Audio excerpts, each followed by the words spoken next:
Opinions are like assholes. Everybody has one. I don't think I've ever seen anything quite like this before. You know, Wobbles,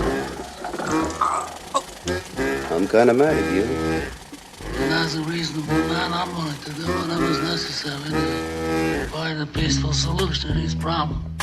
All right, well, welcome everybody, listeners around the world and beyond, to I forgot the name of our show. That's okay. We keep this in. That's good. What is it called?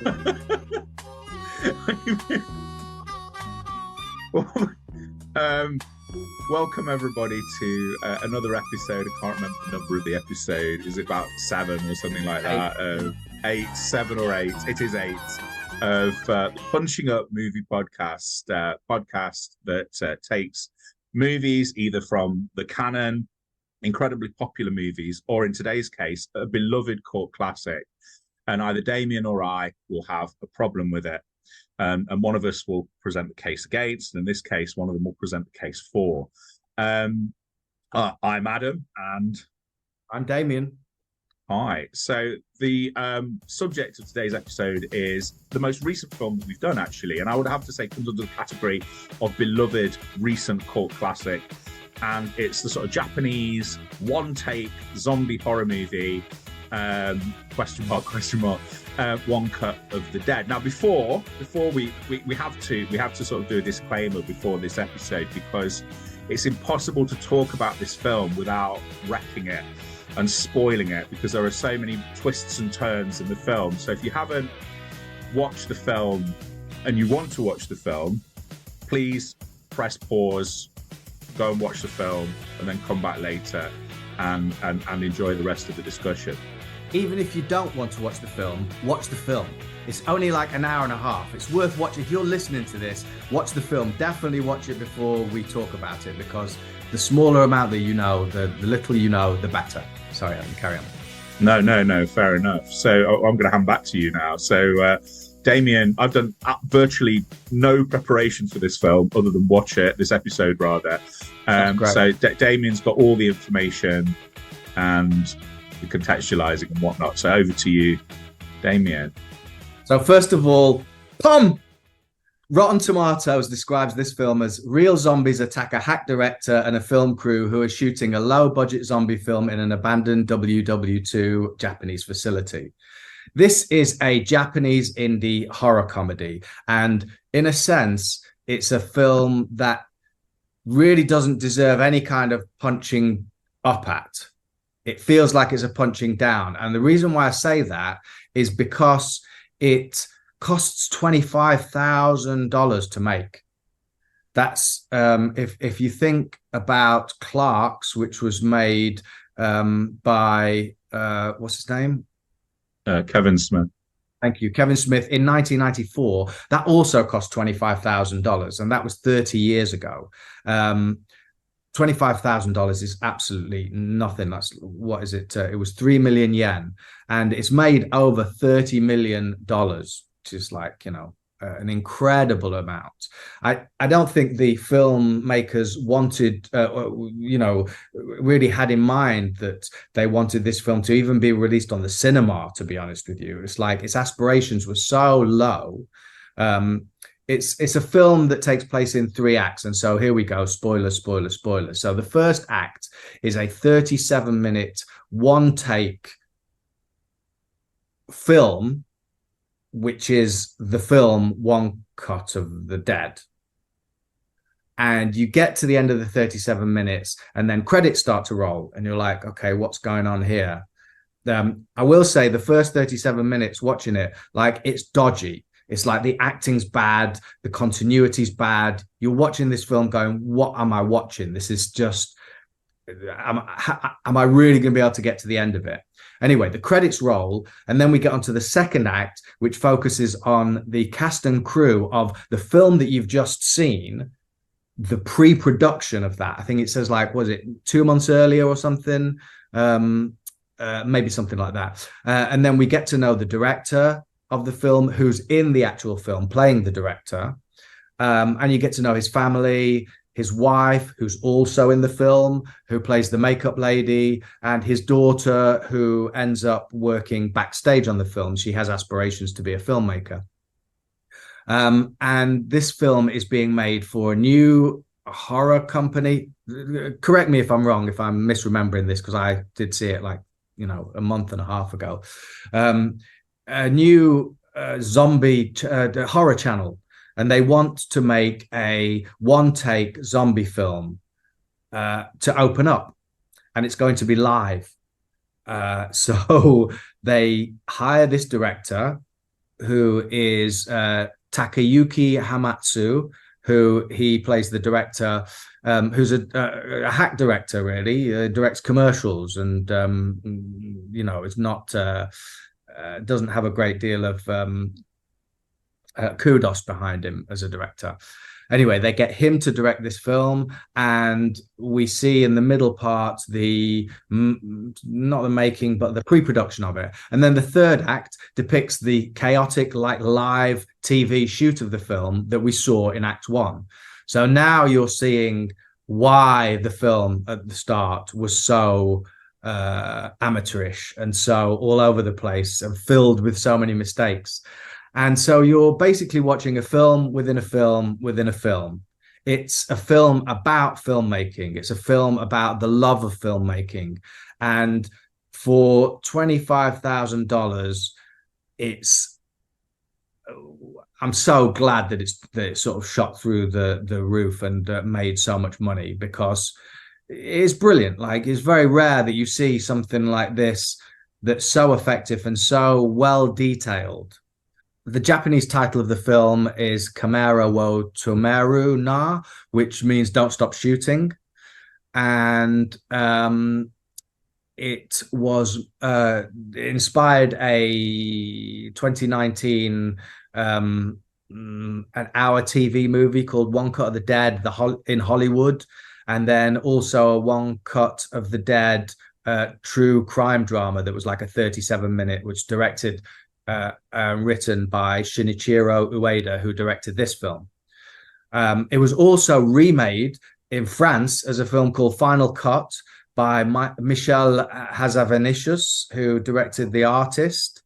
He's married to Berenice Bejo, who was in The Artist. She's in the film with Romain Duray. And Romain Duray and Berenice Bejo, they're up there. They're high, Hollywood, French Hollywood, French movie stars. I haven't seen the film. I don't know how good it's going to be, but with the pedigree, you would have thought maybe it's worth watching. But then I'm not really a massive fan of remakes anyway, no matter who's in it. Usually they put big people in it, and it's still not as good as the original film. Zombies had a resurgence in like the 2010s with Train to Busan, and then Train to Busan was 2016, and then Alive, which was 2020, I think. Both of those are Korean films, Korean zombie films. Obviously, we've had ongoing The Walking Dead, Fear the Walking Dead. So zombies have been in our in the environment for a while and been sort of quite popular as a genre. And then with this, what's great about it is that really it's a zombie film without any real zombies. There's no zombies. It's just a film about zombies. And I loved it, mate. I thought ultimately at its heart, it's just a family drama about a father and daughter and mother, really, making a film. The last thing I want to say about the making of it was that the film was shot, I think, in 10 days. It was the one take 37-minute opening was filmed 6 times over 2 days, and then I think the second take was perfect, apart from some technical issues that made them have to do it again. So I don't know if it was the 6th take that they used. And also, most of the actors or people involved paid money to be involved in this film, because it was a drama school workshop that the director worked on for, I think, 2 months beforehand. He did lots of acting workshops where they cast a lot of the film. And yeah, I mean, like, how does a film like that reach all over the world.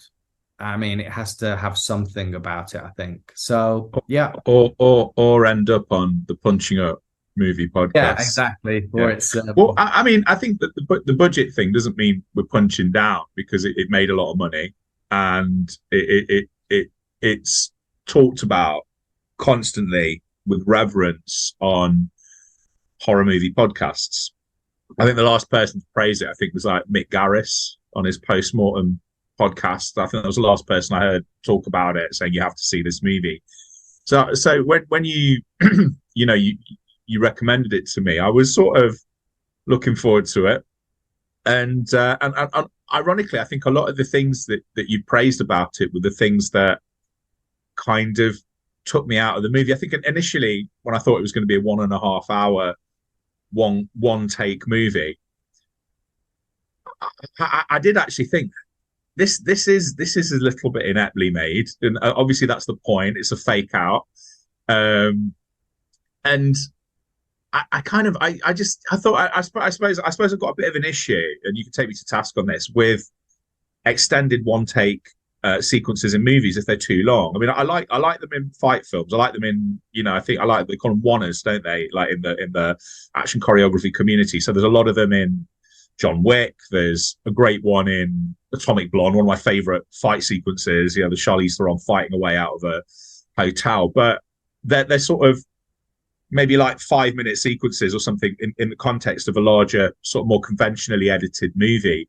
And I feel the longer the longer a sort of a single take goes on, the more you're aware of the artifice of filmmaking, and it takes you out of it. Now, in this instance, that's part of the point of the film, and so I accept that. I think when it did the switch, I think the fact that it clearly wasn't a horror movie, and I was still waiting. I was waiting for when are the zombies going to come back? When are they going to come back? Are they going to bring them back for real? Are you going to actually see them sort of the making of the film, and then all of a sudden they found that they've accidentally kind of unleashed a zombie plague with an occult ritual, and it doesn't happen. And it really is, I have to say, a very well acted, incredibly well made, very sweet and warm, like sort of comedy drama about the art of filmmaking, improvising, and pushing your artistic vision in, and not compromising, dealing with difficult actors and things like that. But I felt, and this was a fundamental problem for me, I didn't enjoy the one take element of it. And then I felt massively shortchanged by the switch to a comedy, and I wanted a horror film. And I know that's part of the kind of radical nature of the movie, but I felt like I'm going to give you another movie to compare it to that does the same thing. It's the most obvious movie that does this. I'll tell you what it is in a minute. But I think what you do is, I felt, for me, if we're going to switch genres, the stakes need to be escalated rather than de-escalated for my enjoyment. And all of a sudden, it's like, well, all that's at stake now is someone's career. And even though I wasn't really enjoying the official one cut of the dead 37-minute bit, I thought at least, the fate of the world is at stake here. And I just felt shortchanged. I felt shortchanged by the movie, and it affected my enjoyment of it. And however well acted, and there was always this cognitive dissonance as well, because I felt that there's I suppose in Japanese cinema, acting, when the stakes are high, acting can sometimes default to screeching and shouting acting. Even with the greatest, you get that a lot even in sort of a master like Kurosawa. You get his characters that scream, and then you always have the calm center of the storm, like sort of Mifune and sort of Yojimbo or Sanjuro. But even Mifune screams in say Throne of Blood, if I remember it correctly, and there's a sort of, it grates. I don't. It's just a start. It's a decision in Japanese cinema that just grates against me. And the first 45 minutes is just screaming, I think I did hear something about the shouting being part of like the Japanese culture as far as a way of expressing themselves, obviously. That, but I think it's more ingrained than just a cinematic shouting thing. I think possibly, but I hear what you're saying. If it's like you're being shouted, it has its equal and opposite equivalent in 1960s French New Wave movies that contain like moody French teenagers, who are just like that, just so and we can talk about that whenever we do a Godard film. So I don't know. So I wasn't completely on board with the horror movie aspect of it, and then once horror movie aspect of it was completely removed, I still wanted a horror movie. Yeah. And can I give you a film by way of comparison that does a similar thing, but I think does it better? It's From Dusk Till Dawn. It's the first film you reach for when you think of a movie that swaps genres. Halfway through. And obviously for the first, I mean, I'm assuming that everyone's seen it or known it, but if they don't, the first half hour is a sort of two criminal brothers on the run, sort of evading through Texas into Mexico, evading the police. There's a lot of bloodshed. They kidnap a family, and then they end up in a Mexican bar, which turns out to be run by vampires. And obviously the first 45 minutes of the film, there's no indication that we're going into horror film territory. And then there's this massive switch, and then everyone in the bar turns into a vampire, and it turns into this vampire siege movie. But what they've done there is they've taken a genre that's bloody, and then they've switched it into an even more extreme genre that's even more bloody, and where the genre rules are even more kind of wild and outrageous. And the stakes are higher because now not only are they fighting for their lives, they're fighting for their souls, because no one wants to be killed and turned into a vampire. So I felt like that works beautifully because of the escalation of the stakes, and a high stakes genre becomes an even more high stakes genre, and then you have the absolute reverse. And I felt in my instance, like going into that knowing nothing about it, everything that's supposed to work in its favor for me worked against it. So although I have to say, it was sort of beautifully acted in the sections where it's supposed to be beautifully acted, and sort of retrospectively they did a very, very good job of making a quite sort of cat-candid, screechy, gimmicky horror movie. So it's an incredibly brave film. Very I think I admired it, but I just really didn't enjoy it. I mean, do you think, it sounds like your enjoyment was basically marred by your expectation? Which I think is a sort of, I mean, it's the dice they roll. It's a gamble, and I think in that instance, with me, it didn't pay off. My expectations were subverted rather than exceeded. And obviously, I'm in a minority because it's a revered and loved movie, which is the whole point of Punching Up. We're supposed to be in minority, because these movies you wouldn't have to punch up with them if everybody dismissed them as bits of garbage, or failed experiments. I think the Dusk Till Dawn genre switch, is valid to a point, but you would never have gone to see Dusk Till Dawn not knowing it was a vampire movie. Well, no, people. I've met people who didn't. I mean, I think that was a failure of marketing, because I think they pretty much give it away in the trailer. Yeah, the initial idea was You're absolutely right, and I remember going in, knowing what the deal was. Yeah, I think I would have been delighted had I not known what the deal was. I think that's the difference. I mean, because but I know people who didn't. You come across people who watch that movie, either caught it on telly or they don't read reviews. We just assume, because we're film fans and have been since time immemorial, that people always go into cinemas having done their research, knowing what they're going to see, but often people don't.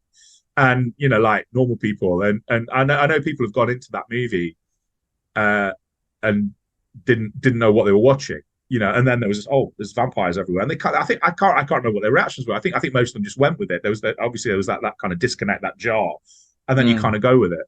Because I would say they would be in the minority, as opposed to this film where the majority of people would be expecting to see one thing and then see another thing. And that's the thing that I loved about it. It was it just flipped it around beautifully, and I just was on board. Like I said, the first 37 minutes, as we both said, badly, it looks bad. It looks like amateurish, it looks like badly acted, it looks like screaming, it looks like they don't know what they're doing. And then the way they bring that round, I mean, all the way through to the credits, where you're seeing the actual filmmakers filming the 37 thing. Yeah. All that was just brilliant, mate. Like, you just don't get to see that kind of detail in films very often. And, you know, obviously, bar the fact that the world wasn't ending. Very, very beautiful, very clever, very heartwarming. And I was just surprised because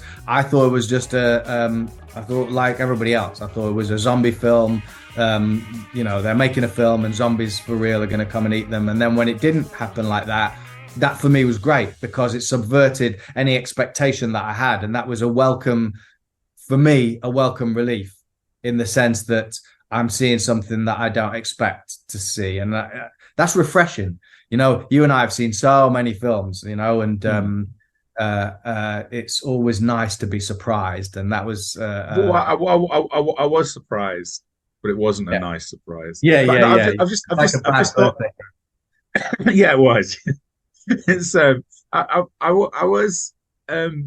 just thought of an example where there's a genre switch, and again, this is going to spoil something. So I'm going to talk about Fargo. Is it Fargo season 2, the one that's sort of set in the 1970s?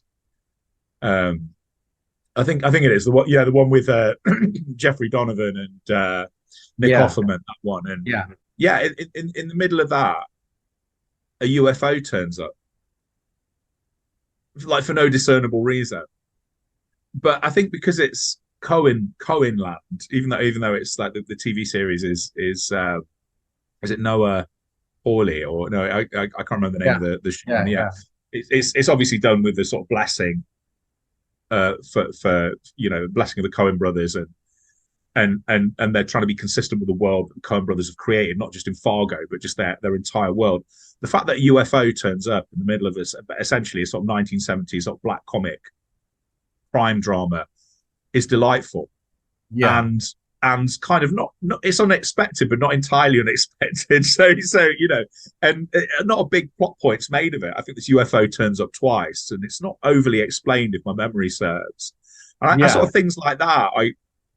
I think because it's a kind of it's sort of consistent with the genre, and it's sort of elevating it into a greater genre stratosphere rather than sort of, you know, just sort of plunging it back into comic social realism, which is not my favorite genre, but it's like, and Magnolia as well. Like they drop a lot of sort of weird things in there that are like not really of this world. The rain of frogs and the musical number towards the end when they all start singing around, don't they? I love stuff like that. I mean, but what they're not doing is they're not completely switching genres for the film. No, they're not. They're just dropping. They're introducing an element of surrealism, aren't they? Or so I don't know. I think their intentions just didn't land with me. I respect the effort. I'm glad it did well. These are rubbish punching up podcasts. We're never really that mean to films. I don't think we've ever like really eviscerated or attacked a film. That's okay. Since, I don't think we should do. I mean, like, you know, like, well, unless we really hate it. We're punching up at films that are like, you know, revered as classics or revered as, and we've said like we don't like them, but at the same time you've got to appreciate like this film. It takes an army to make a film, you know, like to just. To be a critic or somebody who's just mean for the sake of being mean, and even if you have like a good enough reason, it doesn't. There's too many people out there doing that, and I'm not really interested in making like. Although you did it with Inception, there was genuine venom there. Yeah.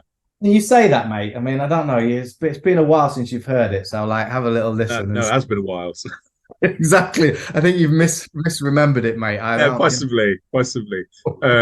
And also I'm being slightly hyperbolic, but of course. Yeah, because you're a very nice man, and it's just. But yeah, I mean, I don't know. I'm trying to think. I mean, if we ever get on to, I suppose the problem is movies. I really, I'm gonna. Shall I just sort of say a few? I really want to do that. Yeah, go for it. Easy Rider, I hate. Yeah, I love Easy The Holy Mountain or El Topo by Jodorowsky. I absolutely hate. Thinking about that. Yeah. So when we do those, you know, that there will be very little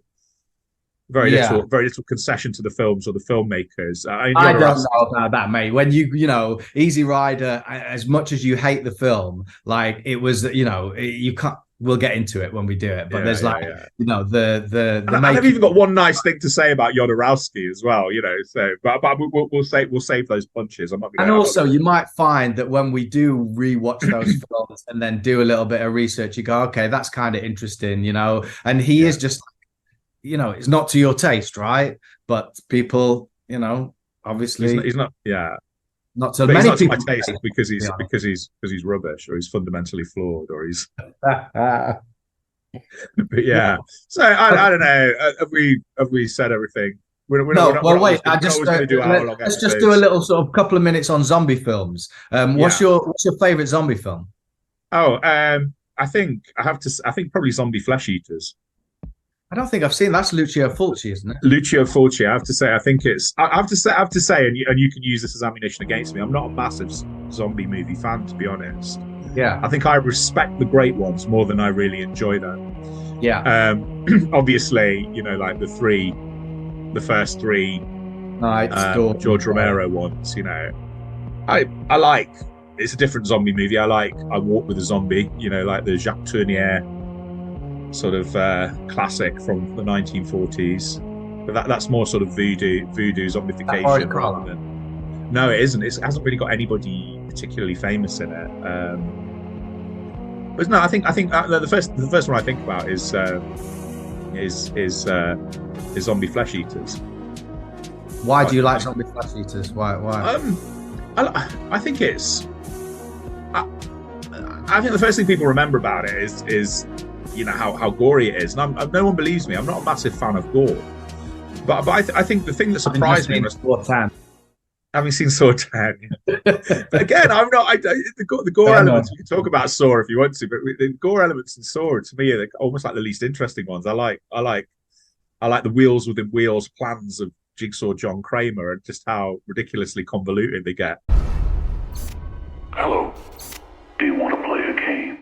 And the bit where the theme music kicks in and he explains his plan and how everyone really were like little puppets in his master game. But I like that, and you know, there's some very seminal bits of gore in. But the thing I like about Lucio Fulci is like he's like Dario Argento. He's like a real dream logic merchant. His films don't really make much sense.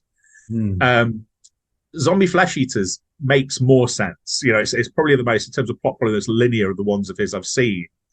But he just composes his shots beautifully. He has this amazing way of shooting, like very, very sort of kind of wind-blown, apocalyptic sort of vistas. So the, you know, in Beyond, you get this glimpse of hell. The Beyond is sort of and it's this sort of endless sort of cavern of. It's this endless, almost like smoke-filled cavern in City of the Living Dead. You know, you have them walking through the underworld, and there are all these desiccated zombies that are kind of like statues and crumbling, and he does that really, really well. And there are some really kind of indelible sort of sequences of zombies just walking through the Caribbean, just really slowly, and it sort of winds, and the sand's being blown in the way that the sand's blown across the street in Yojimbo, the way Kurosawa would frame it and shoot sort of the wind and the sand. And so I like the way he combines the elements with the zombies. I think he directs action sequences incredibly well. I'm a big fan of sieges, and there's a great sequence of zombies attacking a hospital, which is the great action sequence. There's the famous sequence, I think, is really good, and it's just an astonishing, like, how on earth did they do this? Where a woman goes swimming. It's quite a salacious sequence because, you know, like Italian horror directors from the 1970s are massive pervert. So, you know, a woman doesn't have to. She doesn't just go snorkeling. She has to sort of just strip off and go snorkeling. But she's stalked by an actual tiger shark that's attacked by, and then zombies stalking her, and then attacks the shark as it's about to attack her. That was phenomenal underwater fight, which is probably one of the most astonishing action sequences I've ever seen in a zombie. It was a real shark and a real stuntman, and I think they did it. They had an amputee, and he had a. People can like email in and correct me if I've got this technically wrong. And the shark's like biting this guy. So it must have been so incredibly dangerous to film. I think they sedated the shark a bit, but it's an actual shark, and it's just phenomenal. Phenomenal sort of fight sequence with this real shark, this real stuntman made up the zombie, and this poor actress is in proximity of this like doped up shark. I think zombie movies are possibly at their best when they're really nihilistic, and this has one of the most nihilistic endings of any zombie movie. And also the music by, is it Fabio Frizzi, is brilliant. Just all those elements come together, and I think it's a terrific. And also it's one of those movies that just had a real impression on me as a kid, because I remember the poster, and then it got banned and you couldn't see it. We got this poster of this sort of this kind of gnarly hand with bones sticking through the desiccate, coming up through the, and then the tagline, if there's no room in, I'm mixing this up with like Dawn of the Dead, when there's no room in hell, the dead walk the earth, or something like that. I think I might be.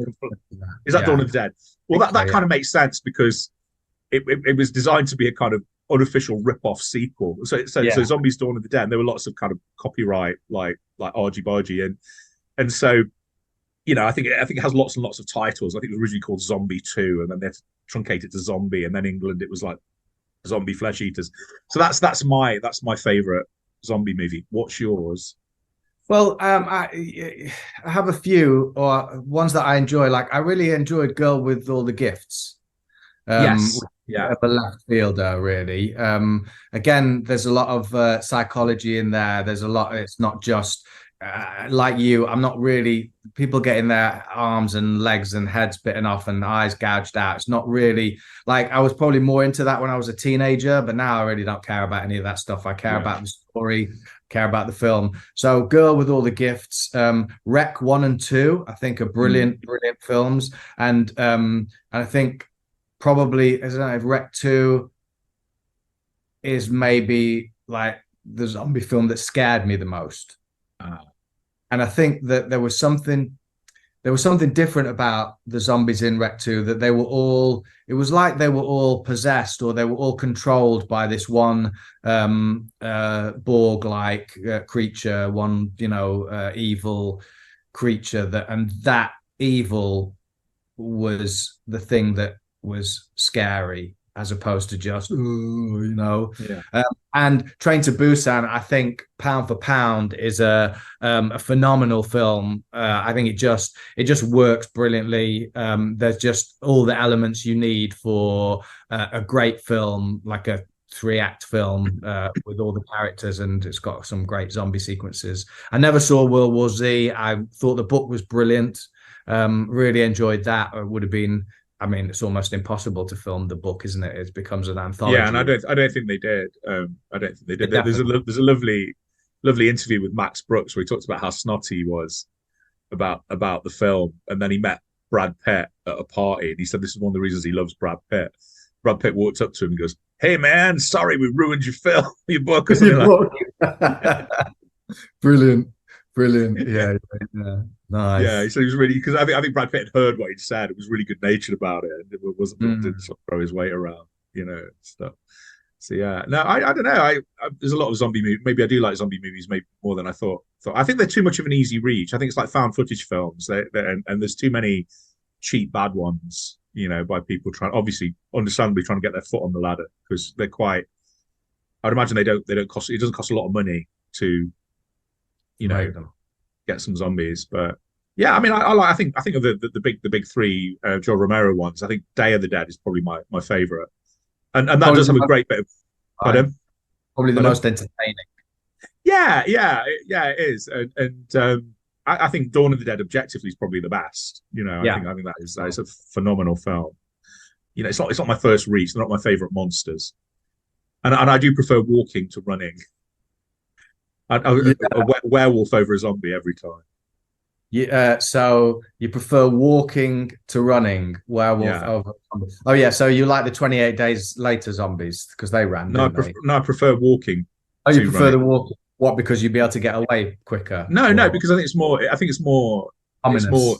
It's actually more ominous and more threatening, because the thing about it is it puts you in a false sense of security that you can outpace them, but their eternal purpose is to get you, and they've got nothing else to do, and you'll be overwhelmed by them, because there's billions of them and things like that. I've just thought, I only watched this. I think I've watched this over lockdown, and I do like. I'd like to watch it again. I do like Return of the Living Dead. I think is very. That's a lot of fun. Yeah, very very funny. And I didn't realize that's the one that introduces eating brains into the zombie canon. That's where brains comes from, isn't it? Brains. Yeah, isn't it? Yeah. And it's just and it's very funny, and its relationship with Night of the Living Dead is very clever. Yeah, very meta, very clever, and again, it's funny. And it's really nihilistic as well, but it's funny with it. There's nothing really funny about zombie flesh eaters, not intentionally, but or unintentionally. I think it's a really good movie, beautifully made.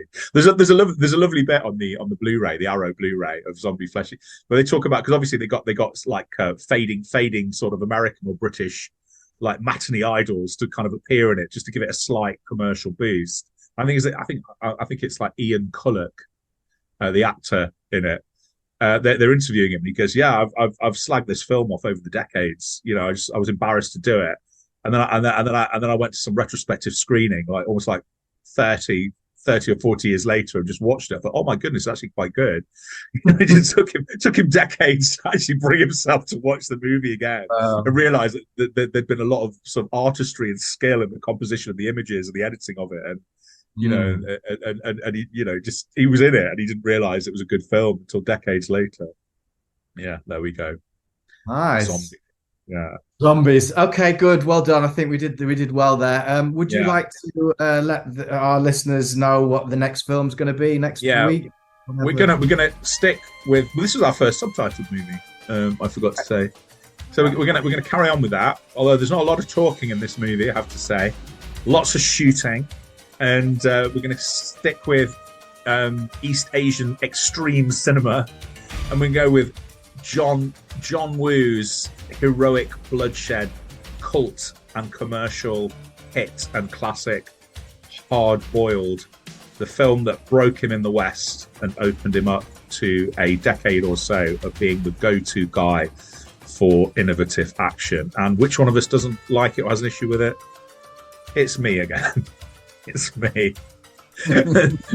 Perennially the bad cop until the day. No, I was going to say, I rewatched this film a couple of years ago and wasn't as enamored as I was when I saw it in the 90s. I loved it. I had a box set video of it. I was like a big John Woo fan. Loved all The Killer, Better Tomorrow, loved all that stuff.